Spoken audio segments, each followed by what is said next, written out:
ஹலோங்க. ஏலியன்னா யாரு? நம்ம இதுவரைக்கும் படத்துலலாம் பார்த்தபடி, அது ஒரு உயிரினம். நீங்க இப்ப பார்க்குற மாரி ஒரு ப்ளூ கலர்லயோ, கிரீன் கலர்லயோ, இந்த மாரி ஒரு பீயிங்கா இருக்கும் அப்படின்னு நம்ம நெனைக்கிறோம். ஆனா, நாசா சயின்டிஸ்ட் ஆகட்டும், ஹார்வர்ட் யூனிவர்சிட்டில இருக்க ரிசர்ச்சர்ஸ் ஆகட்டும், வேற கருத்த சொல்றாங்க. இது ஒரு உயிரினம் இல்லாம அட்வான்ஸ்டு ஏஐ டெக்னாலஜி இல்ல ஒரு ஏஐ மெஷினா இருக்க வாய்ப்பு இருக்குன்னு சொல்றாங்கங்க. அதாவது மில்லியன்ஸ் ஆஃப் இயர்ஸ் அதுக்கு முன்னாடியே இந்த அட்வான்ஸ் டெக்னாலஜி ஏஐ டெக்னாலஜிய இந்த யூனிவர்ஸுக்கு வேவ் பார்க்க அனுப்பிச்சிருக்காங்க. ஸோ அதுதான் ஏலியன் அப்படின்ற ஒரு கான்செப்ட் நிலவுது. இன்னைக்கு நான் உங்களுக்கு 2 இடங்கள பத்தி ஷேர் பண்ண போறேன். இது எல்லாமே சோ கால் ரூமர்ஸ்ங்க. அதாவது இந்த மாரி இடங்கள் மனிதனால கட்டப்படவே முடியாது. இது கண்டிப்பா ஏலியனோட முயற்சியால மட்டும் தான் கட்டியிருக்க முடியும் அப்படின்னு சொல்லப்படுற 2 இடங்கள். அதுல ஃபர்ஸ்ட்டு வந்து பார்த்தீங்கன்னா, எல்லோரா.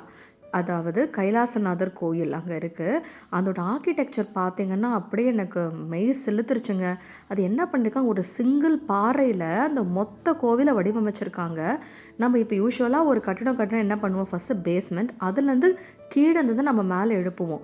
ஆனா இத எப்படி பண்ணியிருக்காங்கன்னா, அந்த சிங்கிள் பாறைய மேல இருந்து கீழ வரைக்கும் அப்படியே வடிவமைச்சிருக்காங்கங்க.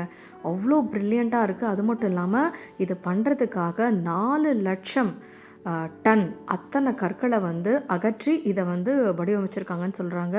ஸோ இது கண்டிப்பா அந்த காலகட்டத்தில், அதுவும் 1000 1500 வருஷத்துக்கு முன்னாடி இது எப்படி பாசிபிள்? வெறும் வந்து உளியையும் அந்த சுத்தியும் வச்சு இது எப்படி பண்ணியிருக்க முடியும்? ஸோ ஏலியன் தான் கட்டுச்சா? தெரியல. அடுத்தது நாஸ்கா கோடுகள். இது பெருவில் இருக்கு. இது பார்த்தீங்கன்னா எப்படி இருக்கு பாருங்களேன். டிஃப்ரெண்ட் டிராயிங்ஸ் மாதிரி வரைஞ்சிருக்காங்க. பறவை, விலங்குகள், அப்புறம் இலை, மரம் இந்த மாதிரி. இது வந்து பார்த்தீங்கன்னா, அது அவ்வளோ ஒரு பெரிய ஒரு டயக்ராம்ஸா இருக்குங்க. இது வந்து நம்ம நிலப்பரப்புல இருந்தா இத பார்க்கவே முடியாது.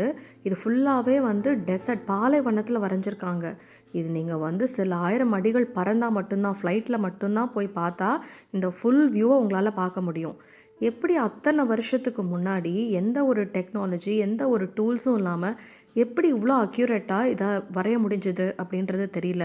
இது வந்து ஏலியனுக்கு ஒரு வழிகாட்டியா இது வந்து அந்த மக்கள் வந்து வரைஞ்சிருக்காங்க. இல்ல ஏலியன் வரைஞ்சிருக்கு அப்படின்லாம் சொல்றாங்க. எது உண்மைன்னு தெரியல. ஆனா ரொம்பவே வந்து ஒரு ஃபேன்டாஸ்டிக்கா இருக்கு இது பார்க்க. இத்தனை வருஷம் 1000, 1500 வருஷம் கழிச்சும், அதுவும் பாலைவனத்தில வரைஞ்ச இந்த குறியீடுகள், இந்த கோடுகள் இன்னமும் இருக்கு அப்படின்றது நிஜமாவே நம்ப முடியல.